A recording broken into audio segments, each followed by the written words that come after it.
He's a free speech absolutist. The platform's supposed to be about free speech absolutism. What is your current status, ma'am? What has happened to you on that platform? Well, if he's a free speech absolutist, why was my account suspended? Why was my verified premium account taken away from me?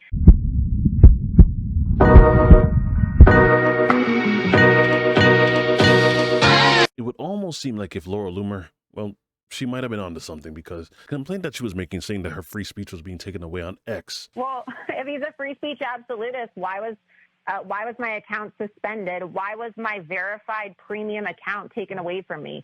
So if you subscribe to me, thank you for your support, but you will no longer be able to subscribe to me because Elon Musk has suspended your ability to support my work because he doesn't like what I said. They took away her blue check mark, and on top of that, the algorithm was pushing her impressions down. So Laura Loomer, I guess she's feeling like she's being treated like the boy who cried wolf, or... What's going on? The sky is falling! The sky is falling! Well, she's been talking about Elon Musk, who's been taking away her free speech, as she says anyway, because for the most part, they consider X to be something related to the town square. Now, at the time when he initially made this purchase, people would refer to him as a free speech absolutist.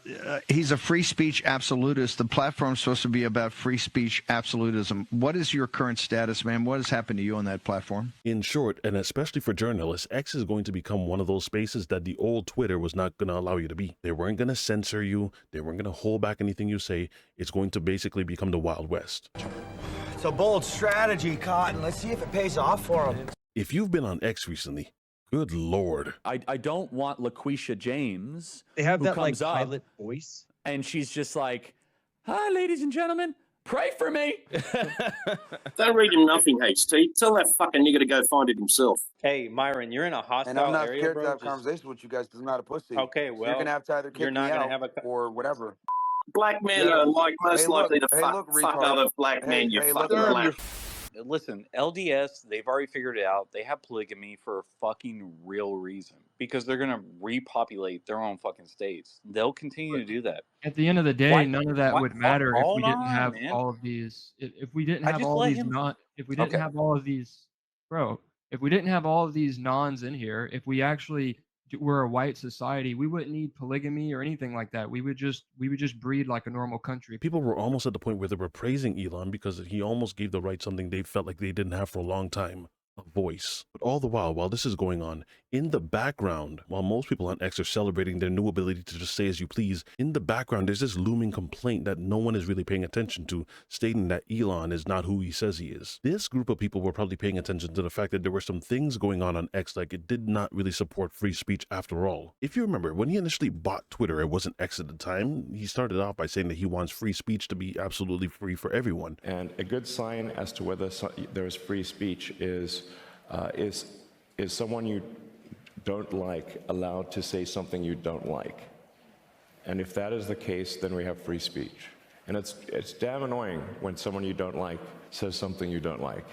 That is a sign of a healthy, functioning free speech situation. And then immediately ban Kathy Griffin. I gotta go talk to a poor person. Next to follow was actually Ethan Klein, and the reason that he gave for these ones was because you had to mark these accounts off as parody. You immediately saw this because many members on the right were already making excuses, even though they said that this is supposed to be an area for free speech. Rich Summer, Jeff Jaw, Chris Clue, all of these people all received a suspension from Elon because of the exact same thing. They impersonated him, and I guess they didn't do the whole parody marker thing. So fine, that's already ingrained into the rule books. But then you start to notice other bans happening that have nothing to do with impersonation. Chad Loader, an alleged member of Antifa, was banned. There were some more people that were also getting banned for stuff like doxing, but what you'll notice is that as Elon became more political, you can pay attention to how the bans are now coming about. Mandela Mandela, who in the midst of him being denied a UK visa, was also banned on X because of alleged support of Hamas. Or Ken Klippenstein, who apparently had a dossier about JD Vance that he was going to share and it immediately got shut down. In this dossier, it's alleged that it was also going to do some doxing as well. So, to be fair, one of the ones where he kind of just skated by without much people calling him out on it, especially much people from the right, was when there was an election going on in Turkey, a presidential election at that, and he decided that he was going to limit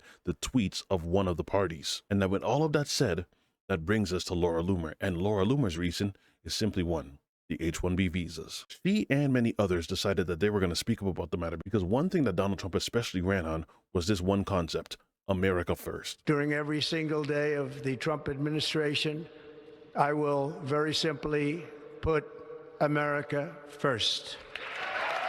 Now, when MAGA hears that, they have their own perception as to what America First is supposed to be. Damn! Elon, Altman, Gates, Bezos, Zuckerberg, all of them have some kind of space within the area of AI. And one thing that all of these billionaires grasp the easy concept of is America and Americans are very needy and very expensive. We're supposed to help our people. They want all kinds of things that other people necessarily don't ask for, like days off. They want dental, they want vacation time, they want sick days. You just don't get it, do you? You don't. Some of them even want mental days. And then on top of that, if they work at a company for a couple of years, they have the nerve to ask for a raise.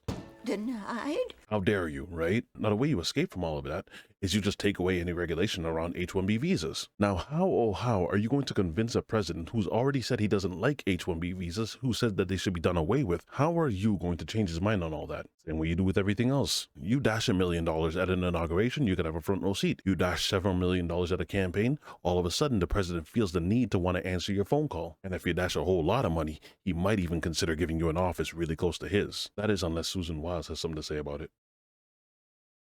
But some plucky people online decided that they weren't going to hold their breath. They weren't just going to play along like everything was okay, because they know that the campaign was America first, Americans first, and beyond immigration and healthcare and other things, there's a few things that MAGA was really paying attention to in terms of stuff they want to make sure happens. They want a better cost of living, and they want their jobs back. Ticker jibs! They took our jobs! Ticker did! They took our jobs! So, side note, when you hear reports that the JFK files are going to be released, or the Martin Luther King files are going to be released, or the RFK files are going to be released, Oh, pay no attention to that man behind the curtain! do not lose the goal in mind and always hold with the task, which is, when are the prices going down and when are the jobs coming? Let's continue. So the H-1B visas had become a real huge thing that even Laura Loomer had to really speak up about because she noticed what was going on. Evidently, cheap Indian labor is the hill that Elon Musk and all of his associates in Silicon Valley were willing to die on. It's the hill that they were really willing to throw all of their good faith with MAGA out the door with. So what happened? Well, Elon Musk, he began to lash out with tweets that told any critic of the H-1B visas to, quote, fuck yourself in the face. That's not me editorializing this. No, that's just a direct quote and statement from Elon Musk. He said, fuck yourself in the face. He called anyone pushing back against him trolls. He called me a troll. He said I was an attention-seeking troll.